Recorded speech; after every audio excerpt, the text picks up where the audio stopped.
Hi, good morning.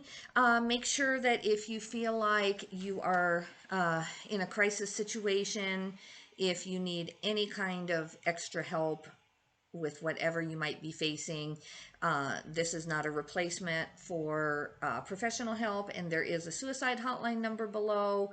Do not be afraid to call, and then there are some links to other resources.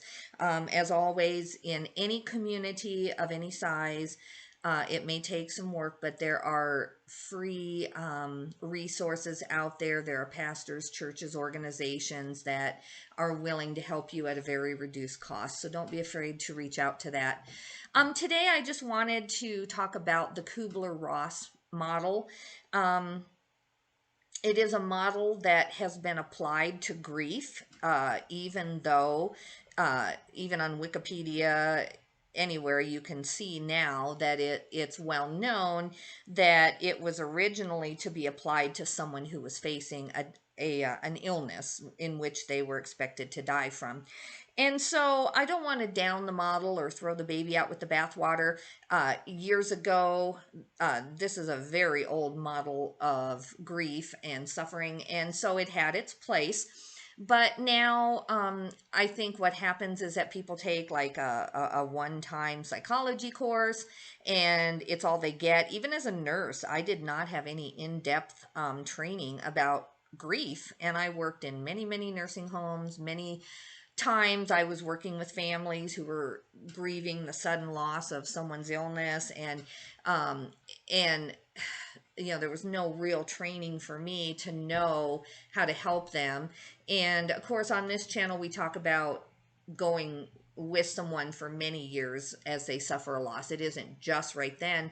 But I worked in nursing homes where I was with the same resident every single day, and they had lost their spouse, were no longer able to take care of themselves. Their pets were given away. They were moved out of their house. Their house was sold so that there could be money to afford to pay for the nursing home.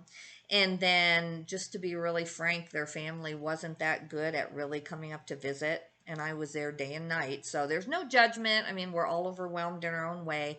But I've seen nursing home residents who were mentally still very aware and very capable of experiencing suffering and pain, and they just lost everything really in a couple of weeks span and were put in the nursing home with very little attention given to any kind of grief counseling. um, but I just wanted to say that this Kubler Ross model has not helped me in my grief at all. I went through it again today. I've known about it because I did have to learn about it for when I was a nurse. But I want to read these really quickly. You can pull these up anywhere on Google, and it's a really simple model to find. Denial. I was never in denial.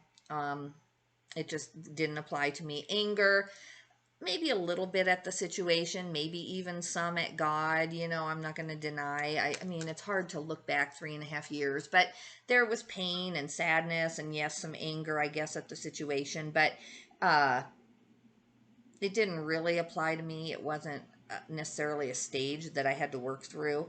Bargaining, I don't feel like I ever had anything to bargain for. They use this, or the reason that's in there is for people who are trying to bargain for their life or bargain to just live a little bit longer. And that may apply to that kind of a situation when you have an illness, but it didn't apply to me as someone going through grieving.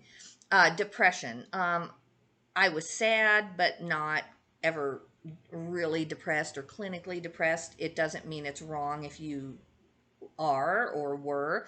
That's okay. That's very normal. But it just didn't apply in my situation. However, if you have the wrong healthcare professional and they see you still crying 2 or 3 or 4 years later, that you can still find yourself in a tearful situation, they could put this on you, and we're going to talk about that. That's the danger. Acceptance. Now, acceptance is the final one in the original Kubler Ross model. She did add another one later on for people who are grieving. But if you say that acceptance is a stable condition of emotions, then if you know me really, really well, and know me every day, you would think that I'm very stable, that my emotions are stable. Yes, I cry over my son. But if you really see me 7 days a week and really know me, no one would call me necessarily say that my grief emotions are unstable. However, if you meet me one time and I break down in front of you, or if you meet me in a counseling situation and I'm trying to tell you all these things that still do bother me, maybe not even related to the death, maybe things that have to do with the death or the change of my life, but you could see me as not having a stable condition of emotions because I do cry very easily. So even Wikipedia will talk about the fallacies of this model and how it can be misapplied. So in my case, I do feel like it's kind of a harmful model because it gives people this idea who really have no experience with grief or really have no business trying to even think about these things as far as applied to me. Like they can apply anything they want to themselves and their own grief, but when we're trying to apply things to others, we have to be very careful. So some of the misapplications that they talk about on the studies where they, I don't want to say debunk, that's a big word because it was a useful study in some ways, but the way that it's been misapplied is with healthcare professionals. They can try to put you in this box and figure out which of the 5 stages you're in. And again, sadness could be called depression. And the whole goal is always, well, have you accepted this yet? And then we'll let you out of counseling and you can go on, rather than a much broader view of how grief works and fluctuates and how you can go in and out of many stages at many times. And so that's a misapplication and it can be harmful. And then the second thing about other people applying this to you is social networks. And this is one of the biggest criticisms that I've felt and seen when I'm dealing with this, is that I feel like a lot of people who you come in contact with, they want to help you, but they also want to analyze you because they've had this little tiny psychology class, 25 years ago in college. And so now they want to like analyze your grief and put you in a thing to see, well, I wonder, if she's over it yet, or if she's come to a place to where she's healthy again, or she mentioned her son. My goodness, is she not? Like, is she still talking about that like 3.5 years later? Like, did she need to bring that up? That kind of stuff. And if you're bereaved or going through some loss, you'll relate right away. You'll know what I'm talking about.